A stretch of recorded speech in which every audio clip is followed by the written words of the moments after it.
Hello friends, welcome back to my YouTube channel mission selection में आपका बहुत बहुत वेलकम है। और आज की सुबह की मेरी शुरुआत हुई थी करंट अफेयर्स के साथ और यहाँ पे मैं पढ़ रही थी स्पीडी करंट अफेयर्स। तो उसके बाद अभी हाल ही फ़िलहाल में आप लोगों को पता होगा बीपीएससी का ऑडिटर का एग्ज़ाम हुआ था। गाइस इतना टफ़ क्वेश्चन पूछा है। अभी मैंने देखा मोस्टली जो पॉलिटी के क्वेश्चन थे वो काफ़ी टफ़ थे, डीपली पूछे गए हैं। तो ऐसा लग रहा है कि अगर हम वन लाइनर वगैरह के हिसाब से अगर अपनी तैयारी करते हैं तो बहुत ही मुश्किल हो जाएगा और ऐसा लगेगा कि हमने तो कुछ पढ़ा ही नहीं। तो इसलिए मैं अभी देखिए मेरे पास जो एम लक्ष्मीकांत की जो पॉलिटी की बुक है उसमें से जो मेन टॉपिक है मैं उसको निकाल के पढ़ रही हूँ। अभी फ़िलहाल मैं पढ़ रही हूँ पॉलिटी की प्रस्तावना। जब हम लूसेंट वन लाइनर बुक या फिर हम ऐसी कोई बुक पढ़ते हैं जिसमें उतना डीपली नहीं दिया रहता है तो हमारे बहुत सारे पॉइंट्स क्या होते हैं ना, मिस हो जाते हैं। जैसे देखिए जब आप लूसेंट वगैरह ये कोई वन लाइनर बुक पढ़िएगा तो बहुत सारे पॉइंट्स ऐसे हैं जो मिस हो जाते हैं जो मुझे इसमें मिले हैं। जैसे ये तो आप लोग को पता ही होगा कि जो सर्वप्रथम अमेरिकी संविधान जो है में प्रस्तावना को सम्मिलित किया गया था। तदुपरांत कई अन्य देशों ने इसे अपनाया, साथ साथ भारत ने भी अपनाया। तो ये स्पेशली जो प्रस्तावना है ये अमेरिका के संविधान से ही लिया गया है। और इसमें जो संशोधन हुआ है केवल एक बार हुआ है, याद रखिए एक बार हुआ है, वो भी 42वां संविधान संशोधन 1976। और इसके बाद इसमें 3 शब्द जोड़े गए थे जब ये संशोधन हुआ था। तो वो शब्द था समाजवादी, धर्मनिरपेक्ष और अखंडता। और एक पॉइंट जैसे ये है कि लागू कब हुआ, ये 26 नवंबर 1949 को ये लागू हो गया था। संविधान लागू होने की तिथि जो संविधान है हमारा ये 26 नवंबर 1949 को लागू हुआ था।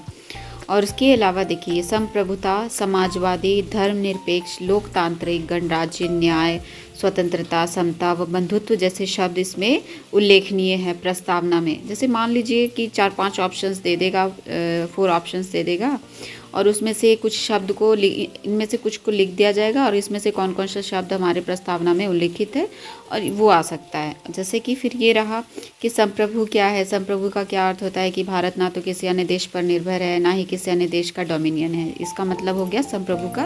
और उसके अलावा देखिए संप्रभुता के बारे में दिया हुआ है। उसके बाद फिर हम लोग आगे बढ़ते हैं। जो मुझे इम्पॉर्टेंट लगा वो मैं आप लोगों के साथ शेयर कर रही हूँ। फिर जैसे ये है कि धर्मनिरपेक्ष शब्द को 42वें संविधान संशोधन अधिनियम 1976 द्वारा जोड़ा गया है। संविधान में अनुच्छेद 25 से 28 जो है धार्मिक स्वतंत्रता का अधिकार इसमें जोड़ा गया है। और देखिए और भी पॉइंट्स है ये, जैसे डॉक्टर अंबेडकर ने 25 नवंबर 1949 को संविधान सभा में दिए गए अपने समापन भाषण में विशेष बल देते हुए कहा था कि राजनीतिक लोकतंत्र तब तक स्थायी नहीं बन सकता जब तक कि उसके मूल में सामाजिक लोकतंत्र नहीं हो।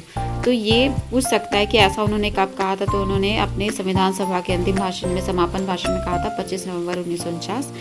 तो इस टाइप का क्वेश्चन बन सकता है। और उसके बाद फिर ये हुआ, फिर हमारा नेक्स्ट पॉइंट देखिए कौन सा मुझे लगा कि इम्पॉर्टेंट है, आप लोग के साथ शेयर करना चाहिए। फिर एक ये पॉइंट रहा कि हमारी प्रस्तावना में स्वतंत्रता, समता और बंधुत्व के आदर्शों को कहाँ से लिया गया है। तो फ्रांस की क्रांति से लिया गया है 1789 टू 1799 ईस्वी। तो ये थोड़ा इम्पोर्टेंट लगा कि प्रस्तावना में जो ये 3 शब्द हैं ये इनके जो आदर्श है ये कहाँ से लिए गए हैं, तो फ्रांस की क्रांति से लिए गए हैं। उसके अलावा जैसे कि विधि के समक्ष समता किस अनुच्छेद से संबंधित है, धर्म, जाति, लिंग, जन्म के स्थान किससे संबंधित है, अस्पृश्यता का, ये सब तो थोड़ा बहुत तो लूसेंट में भी रहता है। उसके अलावा व्यस्त मतदान का प्रावधान अनुच्छेद 326, राजकीय नीति निर्देशक से जिसमें दिया है महिला तथा पुरुष को जीवन यापन के लिए पर्याप्त साधन, समान काम के लिए समान वेतन के अधिकार को सुरक्षित करती है, ये अनुच्छेद 39 से रिलेटेड है। तो इस तरह के कुछ इम्पॉर्टेंट पॉइंट्स जो मुझे लगे इसमें से, तो वो मैं आप लोग के साथ शेयर कर रही हूँ। और इसमें से देखते हैं, हाँ एक और हो गया कि जो सुप्रसिद्ध अंग्रेज़ राजनीति शास्त्री सर अर्नेस्ट बार्कर संविधान की प्रस्तावना लिखने वालों को राजनीतिक बुद्धिजीवी कहकर अपना सम्मान देते हैं। तो प्रस्तावना को संविधान की कुंजी नोट कहते हैं। उनका क्या नाम है, सर अर्नेस्ट बार्कर।